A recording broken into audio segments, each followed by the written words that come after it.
Hello everyone and good morning. My name is Vivek Sharma and today we're going to discuss about the most important issues of the day. The first article we have to discuss here is about editorial that is related to delimitation.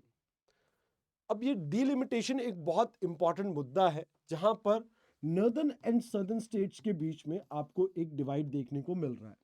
तो we will be talking about that. Prelim point of view से we will be talking about underground water contamination. एक report publish हुई है central ground water board की. Then UDISE जो आपकी report है अभी रिसेंटली गवर्नमेंट ने रिलीज की है और इसमें यह पता लग रहा है कि भाई इनरोलमेंट रेट जो है वो डिक्लाइन कर रहा है इंडिया में. We will be discussing about that. फिर हम बात करेंगे कुछ मेजर डिसीजन जो अभी कैबिनेट ने लिए एग्रीकल्चर सेगमेंट से रिलेटेड. एंड लास्ट में सिमलीपाल टाइगर रिजर्व की बात करेंगे. तो आइए एक एक करके इन सभी मुद्दों को समझते हैं. इस पूरी पीडीएफ को अगर आपको डाउनलोड करना है तो आपने करना कुछ नहीं है.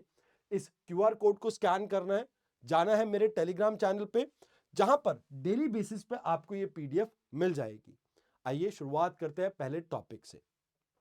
देखिए सबसे पहले आप डिलिमिटेशन का इंपॉर्टेंस समझिए और उसके बाद हम इशू को समझेंगे. देखिए सबसे पहले अगर हम बात करिए एक ऐसा प्रोसेस है जिससे हम number of seats and boundaries fix करते हैं टेरिटोरियल कॉन्स्टिट्यूएंसीज की. मतलब number of seats in the sense कि अभी पार्लियामेंट में मान लीजिए 100 सीटें हैं. अब अगर पॉपुलेशन बढ़ती है, अगर लोगों का ड्यू रिप्रेजेंटेशन फेयर रिप्रेजेंटेशन देना है यहां पे, तो हमें मान लीजिए इन सीट्स को इंक्रीज करना है और 110 करना है, तो वो डिलिमिटेशन के थ्रू होता है. And in addition to this मान लीजिए जैसे चांदनी चौक कॉन्स्टिट्यूएंसी है, अब इसका साइज इंक्रीज या डिक्रीज करना है, वो भी डिलिमिटेशन ही आपका तय करता है. तो लोकसभा और आपकी स्टेट लेजिस्लेटिव असेंबलीज के टाइम पे जो भी इलेक्शंस होते हैं और उसके अंदर जो भी नंबर्स होंगे सीट्स के, जो बाउंड्रीज होंगी, वो डिलिमिटेशन आपकी तय करता है. ये किसी भी कॉन्स्टिट्यूएंसी की पॉपुलेशन साइज को डिपेक्ट करता है. And more over schedule caste, schedule tribe and even future में वुमेन्स की रिजर्वेशन के लिए भी डिलिमिटेशन कमीशन का रिपोर्ट या आप ये कह सकते हो ओवरऑल वर्किंग बहुत इंपॉर्टेंट रहेगी. अब इंडियन कॉन्स्टिट्यूशन में अंडर आर्टिकल 2 मतलब 82 जो है आपका, उसमें पार्लियामेंट ने इनेक्ट किया डिलिमिटेशन एक्ट और कहा कि हर सेंसस के बाद ये आपका डिलिमिटेशन की एक्सरसाइज परफॉर्म की जाएगी ताकि जो पॉपुलेशन है उसको प्रॉपर रिप्रेजेंटेशन मिल सके इंडियन पॉलिटिकल सिनेरियो में. देन आर्टिकल 170 स्टेट्स को डिफरेंट टेरिटरीज में डिवाइड करने की बात करती है, कॉन्स्टिट्यूएंसीज में डिवाइड करने की बात करती है, जो कि डिलिमिटेशन एक्ट के अंडर ही आपका फॉर्म होता है हर सेंसस के बाद. अब ये अथॉरिटी किसको दी गई है? डिलिमिटेशन कमीशन को, जो अपनी रिपोर्ट पार्लियामेंट में डालता है और पार्लियामेंट के पास इसको बहुत ज्यादा अमेंड करने की पावर नहीं होती है. अब प्रॉब्लम यह है कि आने वाले समय में 2025-26 में इंडिया के अंदर सेंसस कंडक्ट होंगे एंड 2026 में जो हमने 84 और 87 कॉन्स्टिट्यूशनल अमेंडमेंट के बाद जो फ्रीज की हुई थी डिलिमिटेशन को, वो आपकी फिर से ओपन होने वाली है. मींस यहां पर अगर हम बात करते हैं तो आपको यह समझना है कि 84th and 87th constitutional amendment 2001 और 2003 के अकॉर्डिंगली जो सेंसस अगर कंडक्ट भी हो रहे हैं उसके बाद डिलिमिटेशन ना हो, इस चीज के ऊपर पार्लियामेंट्री एक्ट के थ्रू हमने रोक लगा रखी थी. अब वो 2026 में खत्म हो जाएगी रोक और गवर्नमेंट अभी मूड में नहीं है कि इस रोक को फर्दर कंटिन्यू किया जाए. तो इस वजह से यहां पर आपको एक जो चीज देखने को मिलेगी कि भाई डिलिमिटेशन कमीशन 2026-27 में फॉर्म हो सकता है, 26 में हो जाए या 27 में हो जाए. अब इससे प्रॉब्लम यह होगी कि भाई जो सदर्न स्टेट्स है जिन्होंने अच्छा काम किया था पॉपुलेशन को रोकने के लिए, अब उनकी जो टेंशन है वो इंक्रीज हो रही है. क्योंकि यहां पर अगर आप बात करें फेयर रिप्रेजेंटेशन की बात होती है जब, तो आप कॉन्स्टिट्यूएंसीज को एडजस्ट करते हैं उसके पॉपुलेशन के अंदर चेंज के अकॉर्डिंगली, जहां पर आप इंश्योर करते हो वन वोट वन वैल्यू. अब इससे आप इक्विटी इंश्योर कर रहे हो, बट बात यहां पर यह है कि भाई जो आपकी पॉपुलेशन साइज है वो कहीं ना कहीं सदर्न स्टेट्स में श्रिंक किया है क्योंकि उन्होंने अच्छे से इंप्लीमेंट किया था जो पॉपुलेशन कंट्रोल मेजर्स है उनको. बट यहां पर आपको समझना होगा इसके अब नेगेटिव रिपरकशंस उन्हें देखने को मिलेगा, तो जिसकी वजह से यहां पर स्टेट्स लाइक तमिलनाडु, आंध्र प्रदेश ये थोड़े टेंशन में है कि भाई इनका जो पार्लियामेंट में रिप्रेजेंटेशन है वो कम हो जाएगा। तो यहां पर कहा जाता है कि भी देखो रिवर्स हो सकता है इससे पॉपुलेशन कंट्रोल, क्योंकि एक आर्गुमेंट ये कहा जाता है कि भाई पॉलिटिकल रिप्रेजेंटेशन कम होगी तो सदर्न स्टेट्स के जो लीडर्स हैं वो कहेंगे कि अपनी फैमिली साइज को इंक्रीज कीजिए एंड इससे पॉपुलेशन और तेजी से बढ़ेगी। अगर कल्चरल प्रिजर्वेशन की बात की जाए तो भाई यहां पर यह कहा जाता है कि भाई लार्ज फैमिली होगी तो आप अपने कल्चरल वैल्यूज को स्ट्रांग होल्ड कर सकते हो, रोक सकते हो, बचा सकते हो, तो इस वजह से भी पॉपुलेशन में ग्रोथ देखने को मिलेगी। अब आपको समझना होगा कि भाई एक्चुअल में ये सेम प्रॉब्लम कई सारी कंट्रीज को और को भी देखनी पड़ी थी, जैसे China, Japan, south Korea. And यहां पर आपको एजिंग पॉपुलेशन एंड इवन जो इकोनॉमिक प्रेशर है वो भी आपको देखने को मिल रहा है। तो यहां पर हमें इन सबसे समझना होगा कि एक नेचुरल प्रोसेस होता है जिसके थ्रू आप पॉपुलेशन को कंटेन करते हैं, इसको फोर्स नहीं किया जाना चाहिए। दूसरी बात, वुमेन्स के ऊपर बर्डन इंक्रीज होगा। देखो सोशो इकोनॉमिक रिप्रेजेंटेशन की बात करें तो वुमेन वैसे ही आप ये कह सकते हो सोसाइटी में नॉट वेल रिप्रेजेंटेड है। कि भाई इकोनॉमिक एसेट्स की बात की जाए तो वुमेन्स के पास इकोनॉमिक एसेट्स इतने नहीं है। एंड सोशली भी अगर हम देखें तो पेट्रियार्कल सोसाइटी में उनको ड्यू रिप्रेजेंटेशन नहीं मिलता। तो यहां पर इंक्रीज होगा फर्टिलिटी रेट, तो इसमें क्या होगा, प्रॉब्लम ये रहेगा कि जो लाइक जो फीमेल सोशली और इकोनॉमिकली बहुत ज्यादा बैकवर्ड है तो उनके ऊपर अनड्यू बर्डन इंक्रीज होगा। एंड इससे जो हम सोच रहे हैं पॉलिसीज के थ्रू वुमेन्स को इंपावर करने की, वो वुमेन इंपावरमेंट का पूरा प्रोसेस डिरेल हो सकता है। तो कहते हैं कि भाई देखो यहां पर आप इक्विटेबल टेबल रिप्रेजेंटेशन के लिए कुछ क्राइटेरिया, सोशो इकोनॉमिक अचीवमेंट्स और बाकी चीजों को भी आप इसमें ऐड कीजिए। सिर्फ पॉपुलेशन के बेसिस पे आप डीलिमिटेशन ना इंश्योर कीजिए। दूसरी चीज यहां पर यह कहा जाता है कि भाई आप सीट एलोकेट करने का जो मॉडल है उसमें चेंजेस लेके आओ। एजुकेशन, हेल्थ, इकोनॉमिक कंट्रीब्यूशन, आप इसको भी इसके अंदर पार्ट बनाएं। देन आप माइग्रेशन को प्रमोट कर सकते हो, जैसे फॉर एग्जांपल ओवर पॉपुलेटेड जो रीजन है वहां से लोगों को अलग एरियाज में माइग्रेट करवा के आप एक बैलेंस क्रिएट कर सकते हैं। तो वो भी यहां पर एक चीज आप पॉलिसी को अपना सकते हैं। तो ओवरऑल इन पॉलिसीज के थ्रू आप डीलिमिटेशन से होने वाले चैलेंजेस को रिड्यूस कर सकते हैं। बस मुद्दा इतना है कि भैया सेंसस होने वाले हैं, डीलिमिटेशन कमीशन सेटअप होगा, इससे सदर्न स्टेट्स को लॉस हो सकता है बिकॉज उन्होंने पॉपुलेशन कंट्रोल करने के लिए बहुत से मेजर्स लिए हैं। नॉर्दर्न स्टेट्स में पॉपुलेशन कंटिन्यूसली इंक्रीज हुई है। अब इनकी ये प्रॉब्लम को सॉल्व करने के लिए ये आपका पूरा मुद्दा चला है। आइए अब बात करते हैं ग्राउंड वाटर कंटैमिनेशन की। देखिए इस रिपोर्ट के अकॉर्डिंगली 56% इंडिया के डिस्ट्रिक्ट ऐसे हैं जो आज की डेट में सिंथेटिक नाइट्रोजन फर्टिलाइजर के शिकार हैं। तो यहां पर आपको समझना होगा कि सेंट्रल ग्राउंड वाटर बोर्ड ने रिसेंटली ये कहा कि नाइट्रेट जो है, खासकर जो आपका एग्रीकल्चर रन ऑफ से, इंडस्ट्रियल वेस्ट से, अर्बनाइजेशन से और कुछ जैसे इरोजन और लैंड स्लाइडिंग्स वगैरह के रीजंस की वजह से वाटर बॉडीज में इंट्रूड कर रहा है और जिससे पर्कुलेट करके ये एक्वाफायर को पोल्यूट कर रहा है, ये एक मेजर प्रॉब्लम बन गई है खासकर राजस्थान, कर्नाटका, तमिलनाडु, महाराष्ट्र जैसे एरिया में। एंड यहां पर आपको जो परमिसिबल लिमिट है 45 मिलीग्राम पर लीटर, उससे ज्यादा देखने को मिल रही है। एंड इससे ब्लू बेबी सिंड्रोम जैसी प्रॉब्लम हो सकती है लोगों में। अब यहां पर आपको समझना होगा कि ओवरऑल ग्राउंड वाटर में कंटामिनेशन सैंपल्स जो है आपको स्लाइटली कम देखने को मिले 2017 के मुकाबले 2023 में। अब यहां पर फ्लोराइड, आर्सेनिक और यूरेनियम, ये तीन मेजर पोल्यूटेंट है जो आपको पंजाब एंड हरियाणा और राजस्थान के एरिया में क्वाइट कॉमनली आपको देखने को मिलते हैं। अब अगर बात की जाए फ्लोराइड की, तो फ्लोराइड से स्केलेटन फोरोलिसिस होता है, नॉकनी डिजीज इसके कारण होती है, बोन, टीथ वगैरह ये डिके कर जाते हैं जल्दी से। यूरेनियम की वजह से जो गट्स है और आपका जो किडनी है उसका फेलियर तक हो सकता है एंड इवन कैंसर तक हो सकता है। अब रेडॉन जैसे हैवी मेटल्स हैं जो बेंगलुरु के पानी में देखने को मिल रहे हैं, तो इससे लंग्स की प्रॉब्लम इंक्रीज हो सकती है। आपको लेड, मर्करी, कैडमियम जैसी कंटामिनेशन देखने को मिलते हैं और इससे मिनेमाटा, इटाई इटाई जैसी बीमारियां आपको देखने को मिल सकती हैं। तो ओवरऑल इस सबको हैंडल करने के लिए सेंट्रल ग्राउंड वाटर अथॉरिटी आपकी बिल्ड की गई थी जो इन्वायरमेंटल प्रोटेक्शन एक्ट 1986 के अंडर पूरी चीजों को रेगुलेट करती है। तो ग्राउंड वाटर एक्सट्रैक्शन के ऊपर रेगुलेशन ये क्रिएट करती है, ये कंट्रोल और मॉनिटर करने की कोशिश करते हैं पोल्यूशन को, और ये साथ के साथ सस्टेनेबल यूज को प्रमोट करते हैं ग्राउंड वाटर के। अब यहां पर आपको ये समझना होगा कि गवर्नमेंट ने बहुत सारी स्कीम्स लॉन्च की, जैसे अटल भूजल योजना, जल शक्ति अभियान, एक्वाफायर मैपिंग प्रोग्राम, एंड इसके अलावा प्रधानमंत्री कृषि सिंचाई योजना। ये सभी आपके ऐसे कुछ प्रोजेक्ट्स हैं जिसके थ्रू हम ओवरऑल जो ग्राउंड वाटर पोल्यूशन है उसको रिड्यूस करने के साथ साथ इस चीज के ऊपर भी फोकस कर रहे हैं कि लोगों को सेफ ड्रिंकिंग वाटर कैसे प्रोवाइड करें, एंड इवन इरिगेशन के लिए जो safe drinking water, safe irrigating water है वो कैसे प्रोवाइड करें। तो these are the things that you have to keep in mind. आइए अब बात करते हैं यूडाइस प्लस रिपोर्ट की। अब ये एजुकेशन से रिलेटेड आपकी रिपोर्ट है जो रिसेंटली पब्लिश हुई है।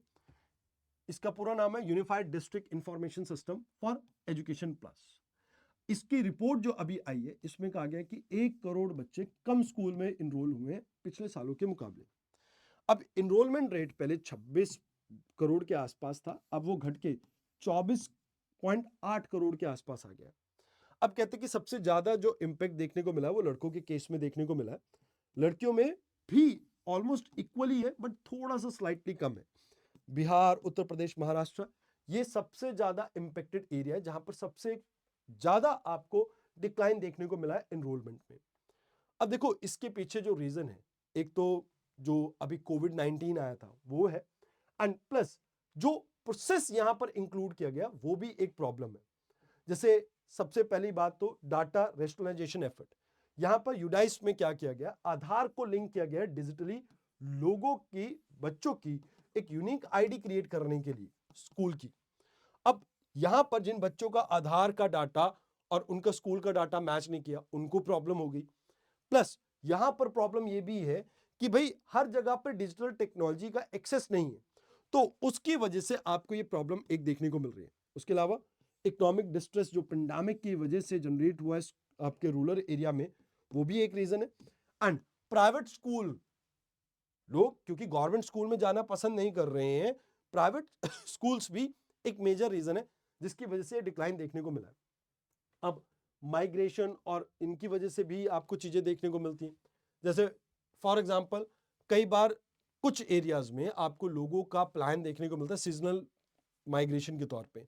तो सीजनल माइग्रेशन की वजह से कंटिन्यूसली स्टडी नहीं कर पाते स्कूल के अंदर, बच्चों की जल्दी मैरिज हो जाती है लड़कियों की, उसकी वजह से भी यहां पर आपको प्रॉब्लम देखने को मिलती है। एंड डिजिटल डिवाइड तो है ही है। तो यहां पर ये कुछ मेजर रीजन है जिसकी वजह से एक्चुअल में ये डिक्लाइन देखने को मिल रहा है। बट यहां पर आपको समझना होगा कि ये यूडाइस प्लस एक्चुअल में मिनिस्ट्री ऑफ एजुकेशन ने एक real time reliable data collection के लिए जनरेट किया था ताकि टाइमली एक्शन ले सकें हम इंडिया के अंदर स्कूल के अंदर जो मेजर प्रॉब्लम्स है उनको एड्रेस करने के लिए। जैसे इसमें ट्रैक की जाती है ऑलमोस्ट 60 फील्ड्स, और इसमें जैसे स्टूडेंट हेल्पिंग, उनकी आइडेंटिफिकेशन उसके लिए हेल्प करता है, उनके ऑनलाइन डाटा को यहाँ पर अपलोड किया जाता है, उसको वैलिडेट किया जाता है school, block, district, state level पे। तो एक मल्टीपल प्रोसेस है इसमें। तो इसमें समग्र शिक्षा अभियान, पोषण अभियान, नेशनल स्कॉलरशिप अभियान, इन सबके जो बच्चे होते हैं, जो सिलेक्टेड कैंडिडेट होते हैं, वो इसी डाटा के बेसिस पे सिलेक्ट किए जाते हैं। तो इसमें लगभग आप कह सकते हो कि 19.7 करोड़ बच्चों के वॉलंटरी बेसिस पे आधार डिटेल्स यहां पर लिंक की गई है। एंड यहां पर एक चीज आप समझिए कि ये प्राइमरी से लेकर 12th क्लास तक के सभी रिकॉग्नाइज्ड स्कूल जो होते हैं उनके बच्चों को यहां पर 11 पैरामीटर के ऊपर कहीं ना कहीं उनकी डाटा को यहां पर लेगा। अब यहां पर बेनिफिट क्या है, रियल टाइम डाटा एक्सचेंज के बेसिस पे आपको यह पता लग सकता है किसी भी एरिया में एजुकेशनल इंस्टीट्यूशंस में क्या प्रॉब्लम चल रही है। इससे परफॉर्मेंस इंडिकेटर्स के बेसिस पे आप कहीं ना कहीं और इंप्रूवमेंट ला सकते हैं। जिन एरिया में कमी देखने को मिल रही है उनको कहीं ना कहीं ठीक किया जा सकता है। आप टाइम सीरीज के थ्रू कहीं ना कहीं ट्रेंड एनालिसिस कर सकते हैं, and even data security enhance होगी, ऑडिट के अंदर आपको अकाउंटेबिलिटी देखने को मिलेगी, ट्रेसेबिलिटी इंक्रीज होगी। तो ओवरऑल गवर्नमेंट को इससे बहुत बेनिफिट देखने को मिल सकते हैं। बट प्रॉब्लम यह है कि इंडिया के अंदर ये जो चैलेंजेस है, जब तक आप इनको एड्रेस नहीं करेंगे तब तक काम नहीं चलेगा। तो यहां पर आप ये मान के चलो कि यूनिक आईडी और आधार इंटीग्रेशन की वजह से जो प्रॉब्लम चल रही है आपको उसको थोड़ा ठीक करना पड़ेगा।